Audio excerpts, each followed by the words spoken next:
Hello and welcome friends, দেখতে শুরু করেছেন আপনাদের প্রিয় ইউটিউব চ্যানেল বঙ্গ টুডে 24। খবর বিস্তারিত যাওয়ার আগে দেখে নেব এই মুহূর্তের গুরুত্বপূর্ণ খবরের হেডলাইন্সগুলি এক নজরে।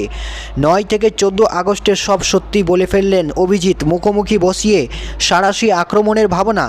রাতভর শারীরিক অত্যাচার চালাতেন সন্দীপ ঘোষ, নয়া কুকীর্তি শুনলে চমকে উঠবেন। এবার গ্রেপ্তার হতে পারেন বিনীত গোয়েল, শোলগোল ছড়াচ্ছে গোটা রাজ্যে। এদিকে কালীঘাটে জুনিয়র ডাক্তারদের সঙ্গে আবারও বৈঠকে মুখ্যমন্ত্রী মমতা বন্দ্যোপাধ্যায়ের আহ্বান।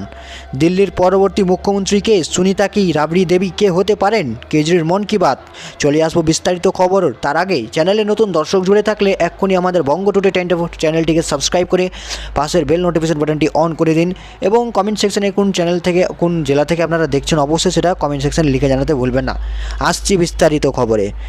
রাত ভরে বারে বারে ফোন, 9 থেকে 14 আগস্টের সব সত্যি বলে ফেললেন অভিজিৎ, মুখোমুখি বসিয়ে সাঁড়াশি আক্রমণের ভাবনা। 9 আগস্টে কী ঘটেছিল, চিকিৎসক পড়ুয়া ঘটনার কেন্দ্র করে কখন জানতে পারেন প্রাক্তন অধ্যক্ষ সন্দীপ ঘোষ? অভিজিৎ মণ্ডলের সঙ্গে দীর্ঘ সময় কী কথা হয়েছিল? এইসব প্রশ্নের উত্তর খুঁজতে এবার সন্দীপ ঘোষ এবং টালা থানার ওসি অভিজিৎ মণ্ডলকে মুখোমুখি বসিয়ে জেরার পরিকল্পনা করছে সিবিআই।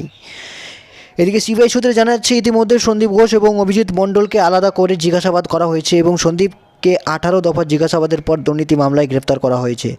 পরে সিবিআই সম্প্রীতি খুন এবং ধর্ষণের মামলাতেও তাকে গ্রেপ্তার করে। অন্যদিকে অভিজিৎ মণ্ডলকেও গ্রেপ্তার করে। তার আগে ম্যারাথন জিজ্ঞাসাবাদ করেন তদন্তকারী আধিকারিকরা, সেখানে অসঙ্গতি মেলায় গ্রেপ্তার করা হয় তাকে। এবার করে আবার আলাদা আলাদা নয়, মুখোমুখি বসিয়ে সাঁড়াশি চাপে ফেলার পরিকল্পনা সিবিআইয়ের। কলকাতা পুলিশের আরও বেশ কয়েকজন আধিকারিক জিজ্ঞাসাবাদ করেছে সিবিআই। মামলার তদন্তকারী অফিসারকেও জিজ্ঞাসাবাদ করা হয়েছে এবং তাদের দাবি 9 আগস্ট চিকিৎসকদের মৃতদেহ উদ্ধারের পর সন্দীপ ও অভিজিতের মধ্যে সবচেয়ে বেশি কথাবার্তা হয়েছিল, সেই তথ্যই উঠে এসেছে কল ডিটেলসে। 14 আগস্ট পর্যন্ত তাদের দুজনের মধ্যে কথা হয়েছে, এমনকি টাওয়ার লোকেশন অনুযায়ী সন্দীপ ও অভিজিৎ মণ্ডল একাধিকবার দেখাও করেছেন। অভিজিৎ মণ্ডল 14 আগস্ট পর্যন্ত নিয়মিত আরজি করে যাতায়াত করেছেন, সেই তথ্য মিলেছে। তদন্তকারীরা জানিয়েছেন 9 আগস্ট চিকিৎসক মৃতদেহ পড়ুয়ার যে মৃতদেহ সেমিনার হল থেকে উদ্ধার করা হয় এবং পুলিশ সূত্রে অভিজিৎ ও তার সহযোগীরা প্রথমে ওই সেমিনার হলে পৌঁছান। এরপরে ওই সেমিনার হলে ঠিক ভিড় হয়ে যায় দাবি তদন্তকারীদের। সেক্ষেত্রে মৃতদেহের আশেপাশে নমুনা রক্ষার মূল দায়িত্ব ছিল তার, কিন্তু অভিজিৎ সেই দায়িত্ব পালন করেননি বলে অভিযোগ। খুন ও ধর্ষণের ঘটনায় একের পর এক তথ্য প্রমাণ লোপাটের অভিযোগ উঠেছে তার বিরুদ্ধে। সিবিআইয়ের দাবি টালা থানার ওসি খবর পেয়েছিলেন 10:30 মিনিটে এবং 10:30 নাগাদ ঘটনাস্থলে পৌঁছেছিলেন 11টা নাগাদ। মারাত্মক ঘটনার খবর পেয়েও দেরি করেছিলেন। 57 মিনিট পর ঘটনাস্থলে পৌঁছান তিনি। সেখানে টালা থানা থেকে হাসপাতালের দূরত্ব 1 কিলোমিটার। 552 নম্বর জিডিএনটিতে মৃতদেহ নিয়ে মিথ্যা তথ্য দেওয়া হয়েছে। জিডিতে বলা হয়েছিল অচৈতন্য অবস্থায় পড়ে রয়েছে, কিন্তু একজন চিকিৎসক ততক্ষণে পরীক্ষা করে বলেছিলেন মৃত অবস্থায় রয়েছে।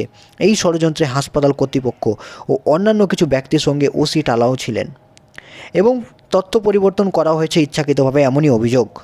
আসছি পরবর্তী খবরে।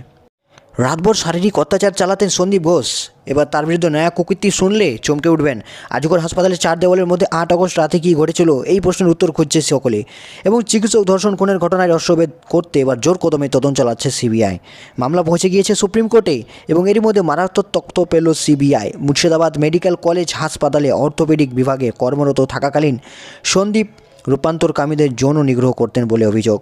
আরজিকর হাসপাতালের প্রাক্তন অধ্যক্ষের কুকীর্তির যেন শেষ নেই।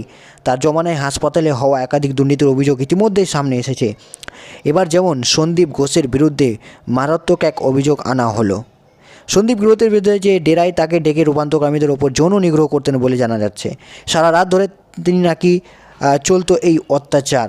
অভিযোগ এই কারণে নাকি অনেককে রক্তাক্ত হয়েছিলেন। অভিযোগকারী বলেন এই সকল তথ্য এবার কেন্দ্রীয় এজেন্সির হাতে তুলে দেওয়া হবে।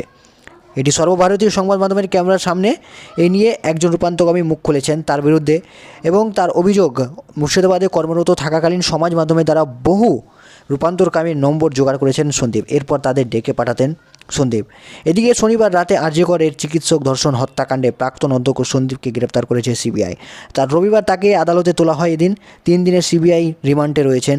গতকাল সন্দীপের পাশাপাশি গ্রেপ্তার হয়েছে টালা থানার ওসিও, তাকেও 3 দিনের হেফাজতে দিয়েছে কেন্দ্রীয় তদন্তকারী সংস্থা। আসছি পরবর্তী খবরে। কালীঘাটে ডাক্তারদের বৈঠকে মুখ্যমন্ত্রী, জুনিয়র ডাক্তারদের চিঠি মুখ্য সচিবের। এই জুনিয়র ডাক্তারদের বৈঠকে ডাক মুখ্যমন্ত্রী, বিকেল 5টায় কালীঘাটের ডাক মুখ্যমন্ত্রীর। কালীঘাটের বাড়িতে বৈঠক জুনিয়র ডাক্তারদের এবং কোনো ফটোগ্রাফি হবে না, কোনো সরাসরি সম্প্রচার হবে না, রাজ্য সরকারের চিঠিতে উল্লেখ রয়েছে। তবে ইতিমধ্যে ইমেলে বলা হয়েছে গত 9 সেপ্টেম্বর সুপ্রিম কোর্টে নির্দেশ দিয়েছিল 10 সেপ্টেম্বর বিকাল 5টা থেকে জুনিয়র ডাক্তারদের কাজে ফিরতে হবে। নাগরিক হিসেবে সুপ্রিম কোর্টের নির্দেশ পালন করা আমাদের কর্তব্য, তাই এটা আপনাদের সঙ্গে মুখ্যমন্ত্রীর করানোর একটা আমাদের তরফে পঞ্চম এবং শেষতম চেষ্টা। খোলা মনে আলোচনার জন্য কালীঘাটে মুখ্যমন্ত্রী বাড়িতে আপনাদের আমন্ত্রণ জানাচ্ছি। আমার বিশ্বাস এবং সুচিন্তার জয় হবেই। আপনাদের আগের দিনে বক্তব্য অনুযায়ী এই বৈঠকে কোনো ভিডিওগ্রাফি বা সরাসরি সম্প্রচার হবে না, কারণ বিষয়টি সর্বোচ্চ আদালতে বিচারাধীন এবং বৈঠকের পুঙ্খানুপুঙ্খ কর্মবিরতিতে দুই পক্ষেরই সই থাকবে।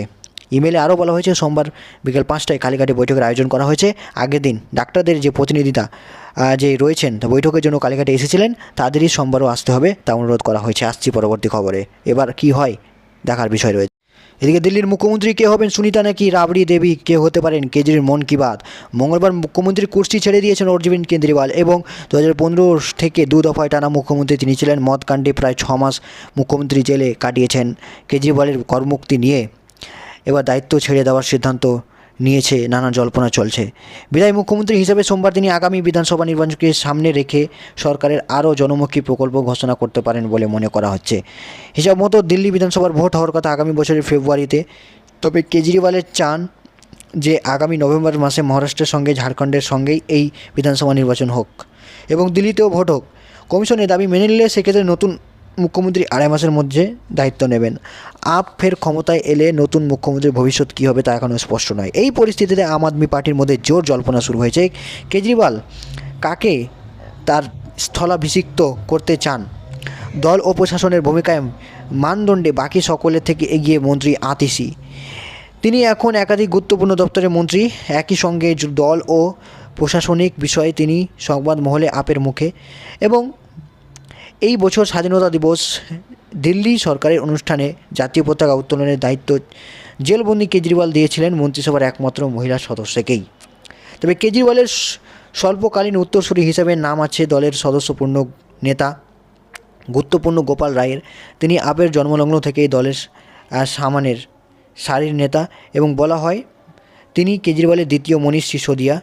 এবং আলোচনায় আছে আরও এক মন্ত্রী সৌরভ দরভাজ। বিবেচনা আছে কৈলাস গেহলোট এবং ইমরান হোসেনও নাম।